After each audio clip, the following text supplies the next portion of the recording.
Pernahkah kamu mendengar tentang sebuah senapan kecil, senyap, dan ringkas yang bisa menumbangkan tupai dari jarak 50 meter dan tetap muat dimasukkan ke dalam tas lempang kecil? Inilah Edgun Leishi, senjata angin dari Rusia yang lahir dari kejeniusan seorang pria dan tenggelam dalam konflik geopolitik dunia. Dalam video ini, kita akan mengupas tuntas sejarah Leishi, teknologi di balik senjata ini, popularitasnya yang mendunia, dan bagaimana perang Rusia-Ukraina mengubah segalanya.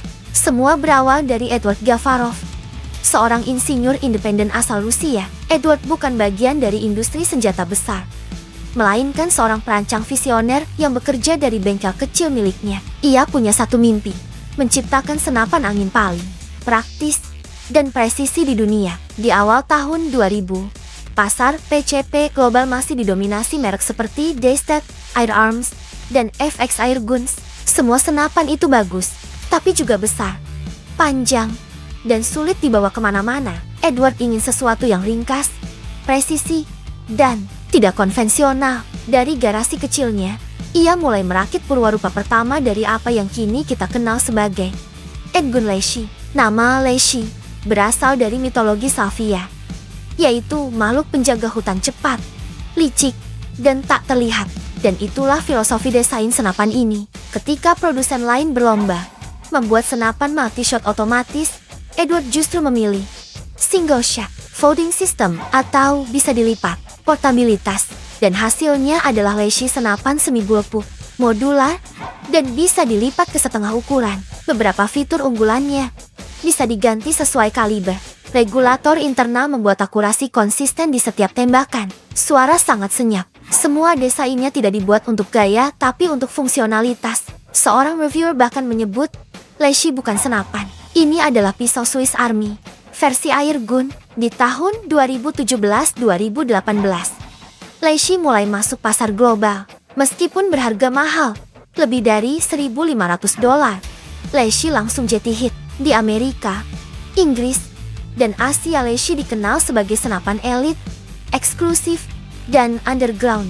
Komunitas menembak menyambutnya dengan pujian, ringan, bisa dibongkar, pasang, senyap, dan akurat. Banyak yang memuji Leishi karena stabilitas tekanan dan desain unik. Leishi juga jadi senapan yang dibawa para survivalist karena muat dalam tas kecil dan tidak mencolok. Namun di tahun 2022, semuanya berubah ketika Rusia menginvasi Ukraina.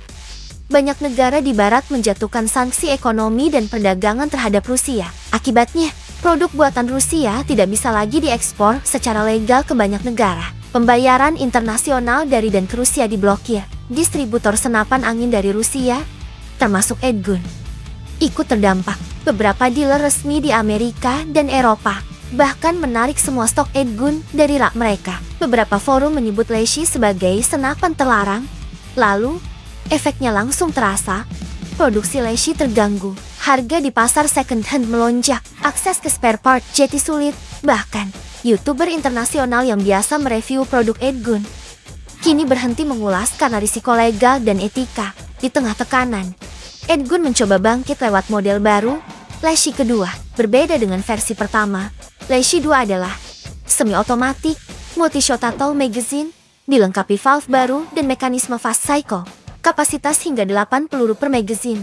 Desainnya tetap ringkas, tapi jauh lebih futuristik. Sayangnya, distribusinya tetap terbatas karena keterbatasan lisensi ekspor dari Rusia. Banyak yang bilang, Leishi 2 adalah senapan impian yang hanya bisa dilihat di media sosial atau forum tertutup. Saat ini, Edgun Leishi menjadi semacam ikon hilang di dunia senapan angin. Orang-orang masih mencarinya, masih membicarakannya, tapi sangat sedikit yang bisa membelinya secara legal. Beberapa mantan pengguna menyebut Leishi senjata paling pintar yang pernah saya pegang, tapi juga menyebut mahal, langka, dan tidak ada jaminan spare part. Ada semacam aura misterius pada Leishi. Ia bukan lagi sekadar senapan tapi simbol kreativitas di tengah keterbatasan, yang akhirnya tumbang oleh konflik dunia nyata. Edgun Leishi bukan senapan yang sempurna, tapi ia adalah senjata yang berani berbeda.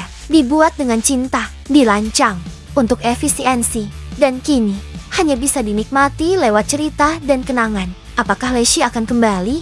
Atau hanya jadi legenda yang tenggelam oleh sejarah? Hanya waktu dan dunia yang bisa menjawab. Kalau kamu pernah melihat atau memimpikan Edgun Leishi, ceritakan di komentar. Jangan lupa like dan subscribe, karena kita akan bahas lebih banyak senapan ikonik di video selanjutnya.